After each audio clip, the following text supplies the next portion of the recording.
Welcome to the Good Growing Podcast. I am Chris Enroth, horticulture educator with the University of Illinois Extension, coming at you from Macomb, Illinois.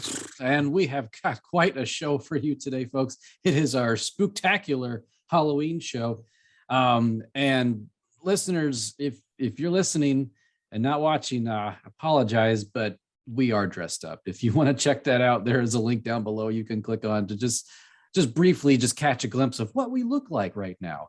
We'll do our best to describe it, but I'm not going to be dressed up by myself. I have enlisted our co-host with us every single week to help me out today, and joined by our local food systems and small farms educator, Katie Parker and Quincy. Hey, Katie. Hey, Chris. How are you doing today? Good. Did I get it right? Local food systems and small farms educator. Yeah. Yes. I had to think about it for 1 second because yes. So words confuse me. Sorry. So Katie, what are you dressed up as today? I'm a beekeeper. We had all these bees in our office this morning, so I had to go put my outfit on. Oh no, I see them flying around you right there. Oh, right? I didn't get them all out yet, but what about yourself? Are you a unicorn or are you a sea creature? I am an attempt at a unicorn, though. Oh. The ears are the only thing that indicate that I might be a unicorn. My tiny ears. Otherwise, without them, I could be a narwhal. Yeah. Okay. I'll put my ears back up. Unicorn by day, narwhal by night. That's right. It's my dual personality. Yes. And so, we have to also welcome our resident pirate here, Ken Johnson, horticulture educator in Jacksonville. Hey, Ken. Hello. How are you? I was waiting for the R. R, me mateys. Is that better? Well, Ken, did you borrow all this from the kiddos today? I did. I raided the closet.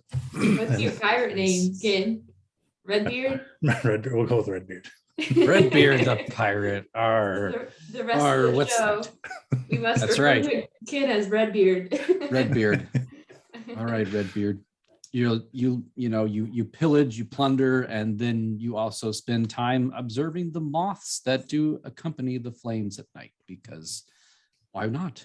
So, well, guys, this is a hostful episode. We have a couple topics that we are going to discuss. We're going to be diving into soil testing, jumping worms, insects that love to be outside, but then come inside when it gets cold out. And then what do we do with those Halloween pumpkins? So we got a lot to dive into, but guys, I just have to share this. I sent you this email a few weeks ago. We missed the boat on this one. Speaking of Halloween, dressing up, being something that you really want to be, something inside of you. There is this podcast called Garden Plots with Skeletor. Oh my goodness. We missed the boat on that one. That's what we should be right now. Did either of you, you really shouldn't listen to this, but did either you listen to that? I haven't listened to it yet. It is on my list of things to do though. Maybe when we're done here, I'll listen to it. I listened to like part of an episode, but I didn't watch Skeletor, so I had to look it up before I started listening. Well, so a little backstory for folks, and that we're not like in cahoots or anything with them at all. This is just something I thought was really cool. There's a guy who is pretending to be Skeletor, who is giving pretty decent gardening advice as he's being Skeletor, as he's managing his minions, hating on He-Man. All the while he is like tending a garden. And so it's really interesting. Sometimes it can be hard to get through an episode, but I don't know. It's just, I found it fascinating, and it's on my to-do list for this one. If we can find a genre that we want to go with. I'll pretend to be Wookiees. Yes, we can cultivating the stars with the Chewbacca family. I don't know what. Yeah, somebody. Oh yeah. Have you seen Star Wars, Katie? No. I'm completely lost right now. All right. So Chewbacca, he's from Kashyyyk, and then the Imperials came in and they enslaved the Wookiees. So but I have no clue about anything else you're talking about. Oh my goodness. Well, yeah, we got to get in. We have to we'll have to dive into and try our exercise our what is it, improv bone a little bit. I don't know. But that would be interesting. Oh, and the other thing I think is just absolutely hilarious. So in the show He-Man, Skeletor, he's the bad guy, but there's also another bad guy, Beastman. He's like a minion, but in the Garden Plots of Skeletor, Beastman is the dog. And so every few episodes, he has a segment of plants that are safe for Beastman or plants that are not safe for Beastman. And it's like, these are the side effects if Beastman would ingest so much of this plant. So it's really interesting. If you want to, if you're just tired of watching us dull, a pirate, a beekeeper, and a unicorn tell you about gardening advice, you can go listen to Skeletor talk to you about gardening advice. Our views are going to plummet after this, Chris. That's right. I shouldn't have done that. Everyone's leaving. It's like we found a better ship to sail on. Oh, goodness. Well, I mean, with that, folks, let's get into the topics of the day. I want to start off with soil testing because 'tis the season, really. The fall is when we usually do soil testing. I've gotten 2 emails so far this fall with soil test results and people asking, what does this mean? And for one, it's really important to test your soil because if whatever else you're doing, if you're throwing some type of a nutrient or a fertilizer amendment, whatever it is you've chosen, if you don't know where you're starting from, you're just guessing. Maybe you don't need that amendment. And the most recent one I got, all of the readings were way off the charts, meaning they are above optimum soils. Now, I don't think that's entirely uncommon in Illinois, but Katie, do you notice in terms of our soil fertility, is there anything that we lack really in this part of the state? I think it depends on what you're growing. So like for our garden soils, a lot of times we don't see a lot of deficiencies because, we usually grow the crop and then usually you're adding compost or you're just leaving the plant there to rot. And so a lot of those nutrients can go back into the soil. With corn and soybean fields, we do see, because corn and soybean do require higher nutrients for growing. And so we can see some deficiencies with that. I actually had a farmer call the other day and he had a lot of micronutrient deficiencies. So micronutrients we don't take up as in large of quantities as macronutrients, which are nitrogen, phosphorus, and potassium.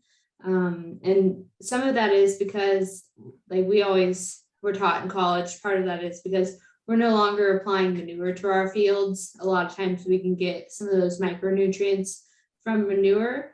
And this is speaking large scale. So again, in that corn and soybean setting. And another thing is we have the Clean Air Act. So a lot of nutrients such as sulfur we used to get from factories. So their smokestacks would emit sulfur. And Dwayne just wrote an article about acid rain. Did you guys see that one? I haven't seen that one. Yeah, so that would also go along with this. So we're seeing less acid rain and we're seeing less sulfur deposits because of the Clean Air Act. So that required scrubbers on smokestacks, which now they emit a lot less sulfur. Oh, well, Clean Air Act brought us less sulfur in our soils. And I guess what would be the Clean Water Act actually brought us the buffalo gnats. So it's working. But yeah. That's go ahead. It's pretty rare that we see, like in a garden setting or a landscape setting, that we see some nutrient deficiencies, but it's always good to keep up with soil sampling just to keep on top of that and make sure that you aren't going to have any deficiencies or that you aren't over applying fertilizer. And what you say is a great point in terms of the difference between an industrial use of soil versus what we're talking about here for the most part on this podcast is home garden, sometimes commercial type growers who might be rotating in different types of vegetables. But if you just think of the amount of the size that corn plants get, imagine all those resources that they are drawing out of the soil, and they're annual. So their root systems are not like going to be like a perennial that has time to spend resources there. Right. Yeah. So just keep that in mind. Also, one thing I have seen a couple times now is, and I think it's a good thing that Illinois, what we do here is we've actually taken phosphorus out of a lot of our lawn fertilizers for the most part. That's because I have seen in a couple occasions where the phosphorus results from a soil tester so high, the phosphorus is actually blocking up the uptake of any metal ions that go into either the turf grass, trees, shrubs, anything nearby, because it's saturated with phosphorus, and the other minerals, those micronutrients, they can't be taken up by the plant. And I would say in most of our garden soils, really the only thing you probably need to add on occasion would be nitrogen. Everything else you should be fine for. Yeah, for the most part, I was taught, hey, nitrogen on a soil test, I mean, it's something that you can look at and see, but it's not the most reliable number. Is that the case with nitrogen results? Yeah, nitrogen, a lot of times you'll notice that it's not included on your average soil test. And that's just because that level can change quite frequently. So a lot of times we'll do our soil sampling in the fall.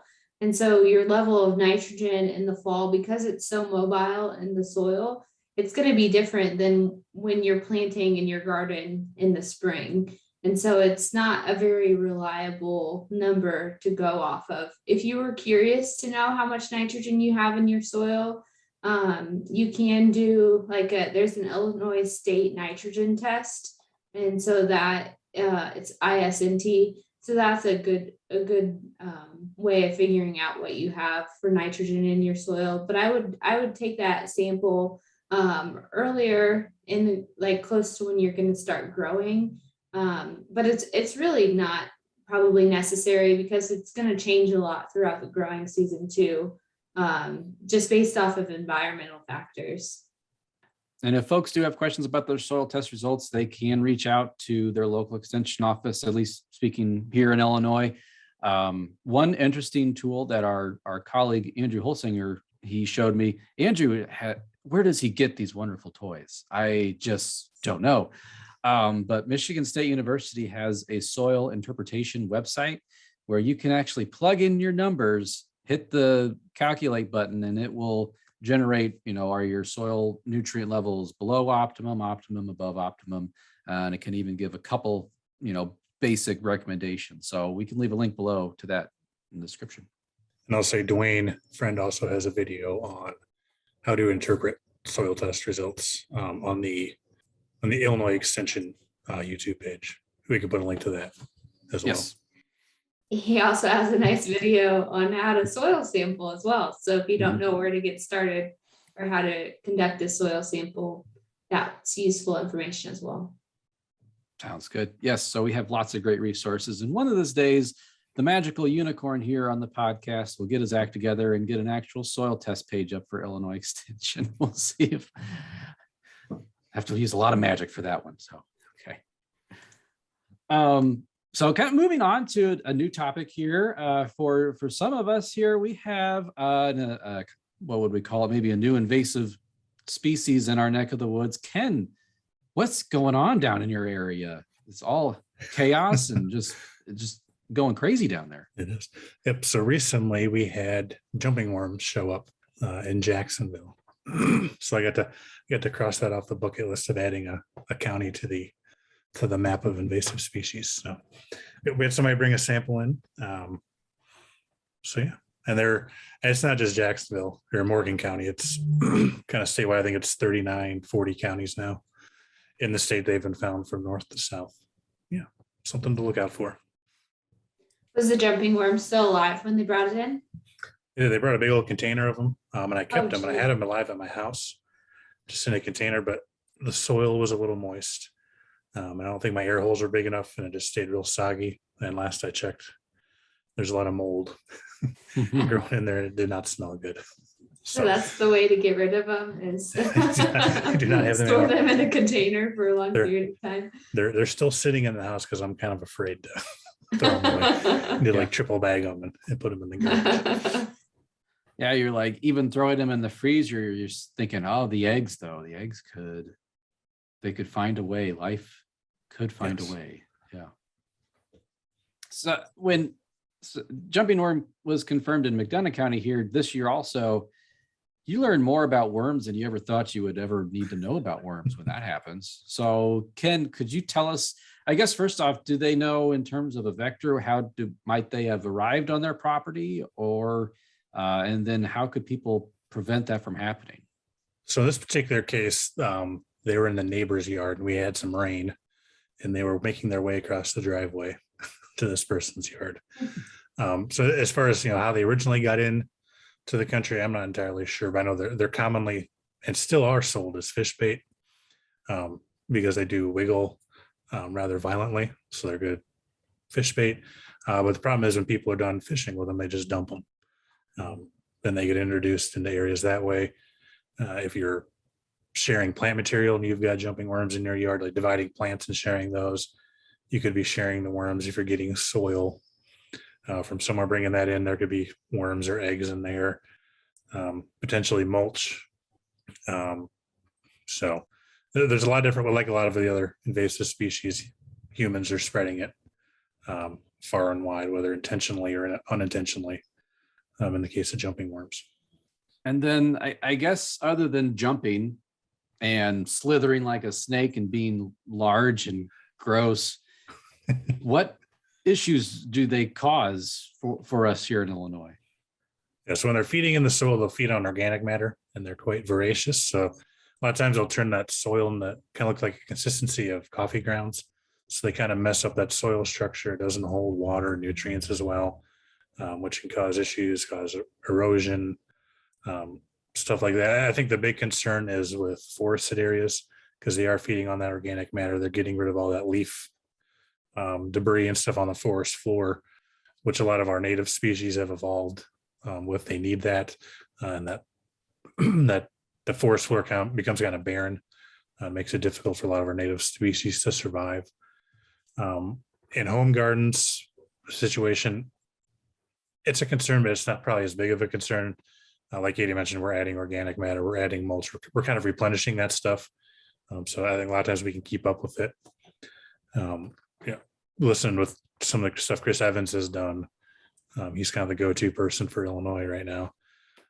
I think he's been sent some pictures of turf areas in the Chicago area where they've gotten high enough and you're starting to see some turf damage. But I think in a lot of cases, that's kind of the exception, at least in residential settings. And as far as kind of corn and beans, I think the jury's still out a little bit, but I think with the tillage practices and stuff like that, I don't think it's as big of a concern there either. Mm-hmm. I took the worms the person brought in, I took some videos of that, so I can splice that over myself right now when I'm editing. So you can see them thrashing around. It's kind of, I think it's kind of cool, but I realize I'm the exception to a lot of these things being cool. Most people think are gross. Well, did you pick them up? Did you feel how strong they are? They're usually a worm just kind of like a wet noodle, but these things are, you can feel them moving around and trying to get away from you. It's kind of, there's some solidness to them. Mm-hmm. Yeah. And then as they're thrashing, I don't know quite the right terms. They're dorsal and what's the underside? I don't know. Ventral. They're two different colors. So as they thrash, you see these flashes of color, kind of a lighter color, darker color, lighter color, darker color. So that's a really good telltale sign. And again, they slither like a snake. They destroy your soil. They'll fight you. They have boxing gloves. I don't know what else. Another thing with the identification is that the clitellum, so that band you see on a lot of worms, that's going to be lighter in color, and it's not raised. It's the same kind of height as the rest of the body. It's completely around the worm. Whereas a lot of the other worm species we have, like night crawlers and stuff, that's raised and it's not completely around the body. And typically it's further back from the head compared to the jumping worms and stuff. And as an aside, depending on where you are in the state, all of the worms you have are non-native. Further north you go, the fewer worms we have because the glaciers got rid of them all. So if you're in northern Illinois, I think pretty much all your worms are introduced. They're not native to Illinois. Exactly. That's a great point. Well, another topic that tends to be happening at this time of year is when the insects who are doing just great outside. I love them out there. They then decide to come into the home. Ken, you had an interesting question come into the office of, was it, sorry, not Ken, Redbeard. You had an interesting set of questions come in about millipedes in a house. Describe what that was all about. Yes, this couple had millipedes all over their kitchen. So I'm not entirely sure how or why they said, thought maybe they brought some plants inside and they were in there, but they said they didn't bring any plants in.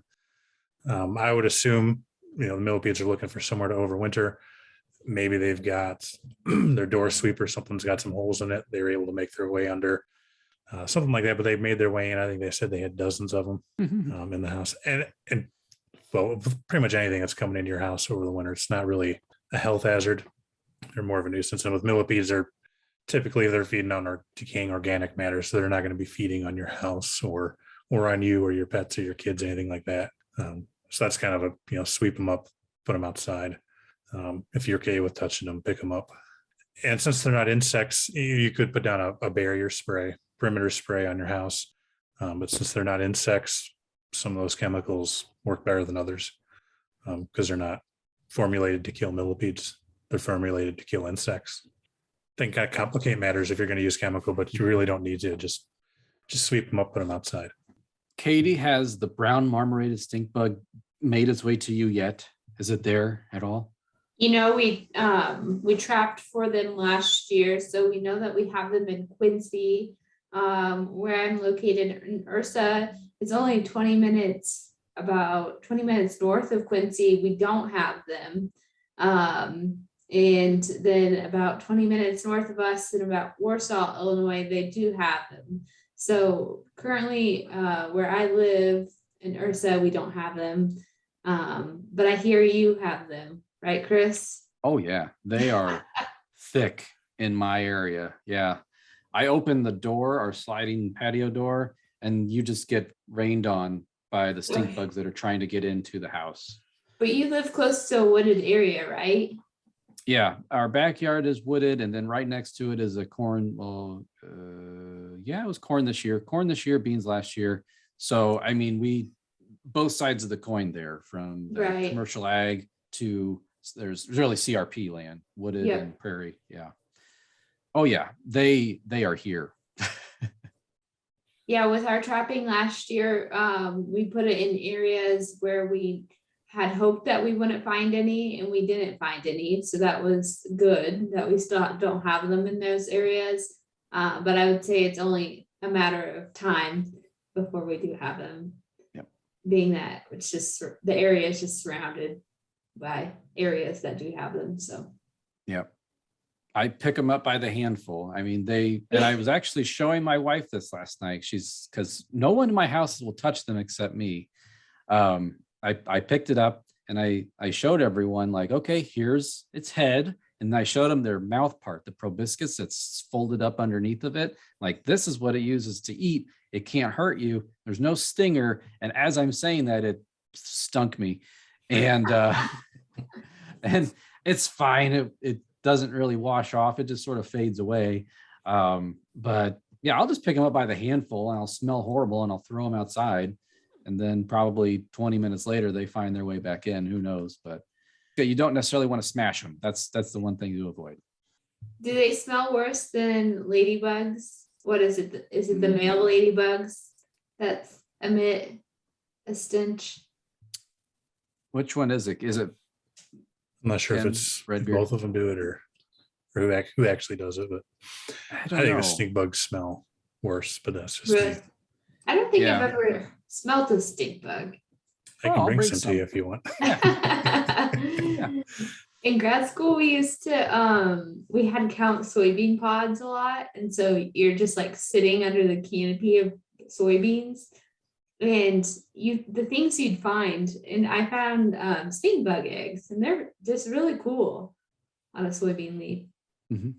Oh yeah, because they're a type of a shield bug, right, Ken? They have that shield shape to them.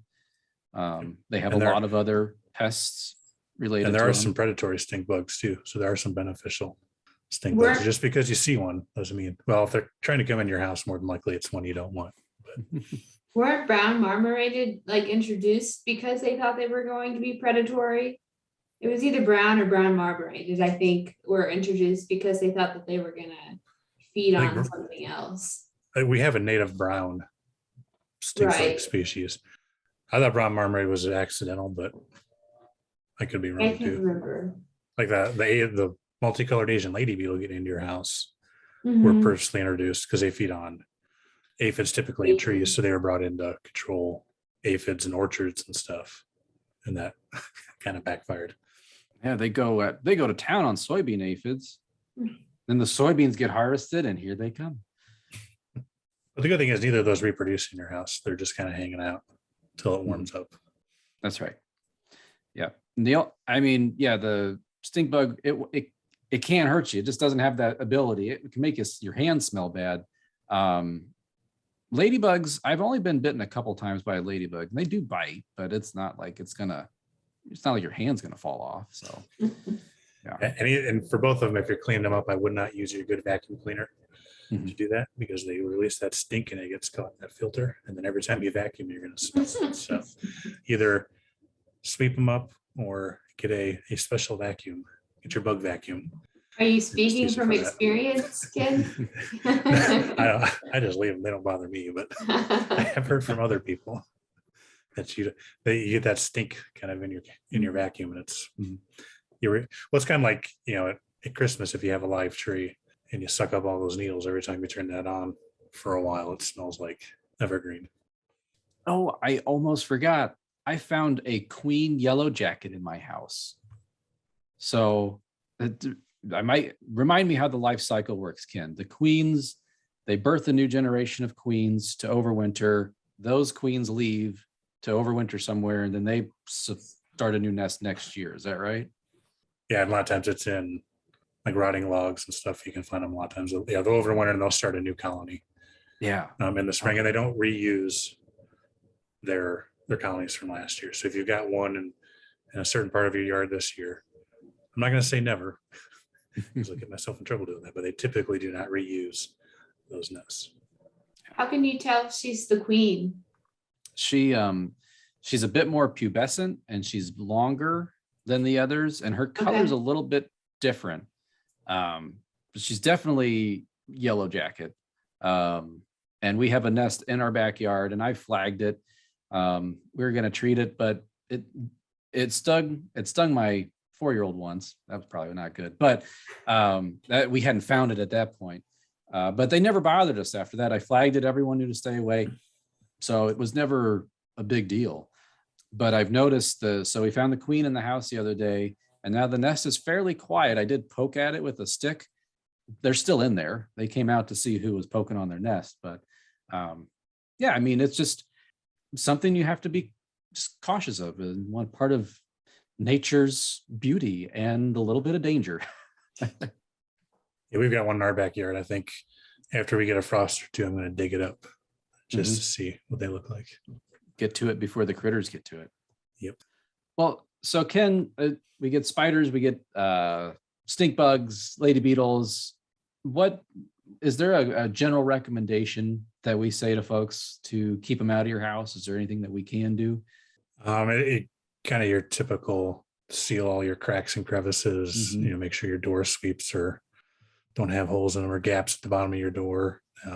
Probably not keeping your windows open much this time of year, but make sure there's no holes in your screens. Check around like your dryer vent, make sure there's no holes they can get in through there, your soffits, stuff like that. And more than likely, you're not going to be able to completely seal up your house to keep everything out. Something's going to find its way in eventually. And if they do, just sweep them up, put them back outside, or let them live in your basement. They'll be fine down there. And most of them aren't going to reproduce in your house, so you don't have to worry about a big explosion. Your stink bugs, lady beetles won't. Spiders may or may not, depending on the spider. Crickets, the black ground crickets, those won't reproduce. If you get the camel or the cave crickets, they can reproduce inside, but a lot of your things that are coming in for the winter aren't going to reproduce in your home. Yeah, a camel cricket in the hair when you're sleeping in the middle of the night. Freaks you out though. Just heads up. You feel something land on your head and you grab it and you're like, ah! Yeah. Speak from experience. So kind of one last topic here is a question we got asked actually by somebody on social media regarding what can I do with my pumpkins? And I think the actual question was like the reuse of pumpkins, and they were specifically asking about like pumpkin seed as deworming, which sent me down a total rabbit hole of what do you do with pumpkins after you've carved them into jack-o'-lanterns. I did not even think about this, but realizing millions of people are buying multiple pumpkins across the US, which means that there's likely billions of pumpkins that need to be disposed of at the end of Halloween or October. So what do you do with all these pumpkins? Well, a lot of them go to the landfill where they create methane, which is a problem.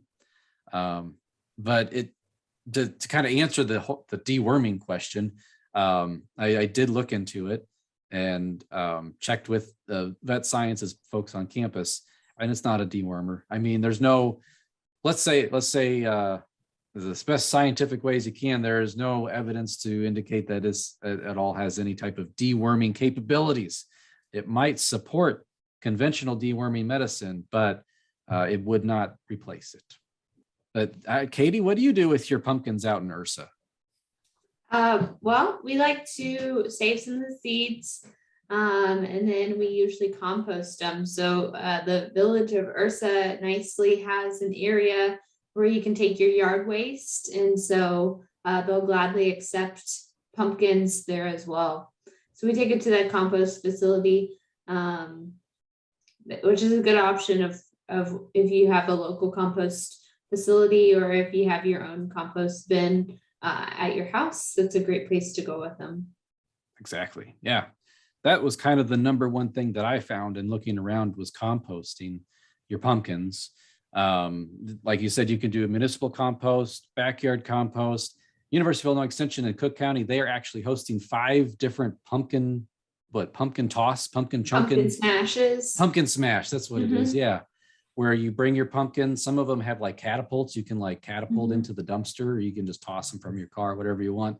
But yeah, then those will be taken to an actual commercial composting facility. So that's pretty cool. And the organization that does it is called Scarce. Is it in the Chicagoland area? Yes, definitely. They say anyone in Illinois can participate. They are willing to work with anyone across the state to host one of these pumpkin smashes. So maybe it's too late this year, but think about it, folks, for next year, having a pumpkin smash event in your community. We can leave a link below to the Scarce website if you want to check it out.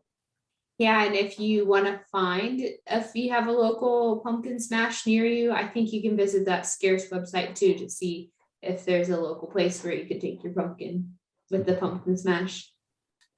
Ken, do you have anything specific that you do with your pumpkins other than smashing them in anger, in your pirate's rage? Usually they sit outside until they rot so much that we can't even pick them up anymore. So they just compost. Snow shovel. Or we shovel them into the wheelbarrow and take them. Compost in place. Yeah.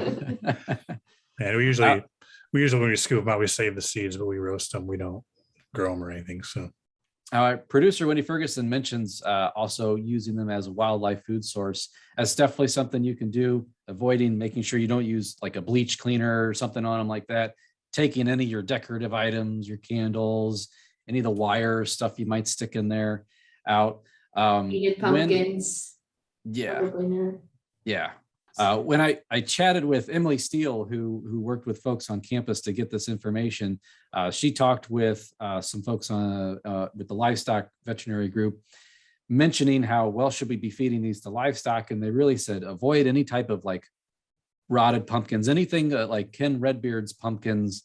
You want to avoid feeding that to any animals, just because it's rotten, it's mushy, there's mold and stuff growing on it, so you don't want to be giving that to animals, just for a food safety thing. So yeah, just try to avoid that, and don't be tossing pumpkins in the ditch. where you might draw animals closer to the road, and do not be tossing pumpkins outside of your property. You know, a nature preserve, that would be illegal. They have to deal with pumpkin sprouting in a nature preserve, which crowds out native plants. They have to deal with straw usually that gets dumped in nature preserves and having to clean that up. So making sure that you're just disposing of them responsibly. And sometimes, yes, that might mean putting them in the trash can, but if you can compost them, that would be ideal. Well, that was a lot of great information. So this was a wonderful hostful today. I'm so happy that I was able to be joined by a beekeeper and a pirate. This is something a magical unicorn dreams of. So the Good Growing Podcast is produced by Wendy Ferguson and edited this week by Ken Johnson, or AKA Redbeard the Pirate. Katie Parker, Ken Johnson, thank you so much for being on the show today and for dressing up. Yeah, thank you.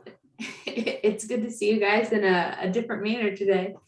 Yes, it was good talking with you too, Katie and Magical Unicorn. Let's do this again next week. We don't have to dress up though, if you don't want to. Oh, I will dress up next week. We are going to be talking about cleaning up the garden. So we're going to be hitting that a little bit. We've had a little bit of controversy about that. Someone saying, hey, go ahead and cut down your perennials. And other people say, no, what should you do? Well, we're going to talk about it next week on the podcast. So listeners, thank you for doing what you do best, and that is listening, or if you're watching us on YouTube, watching. And as always, keep on growing.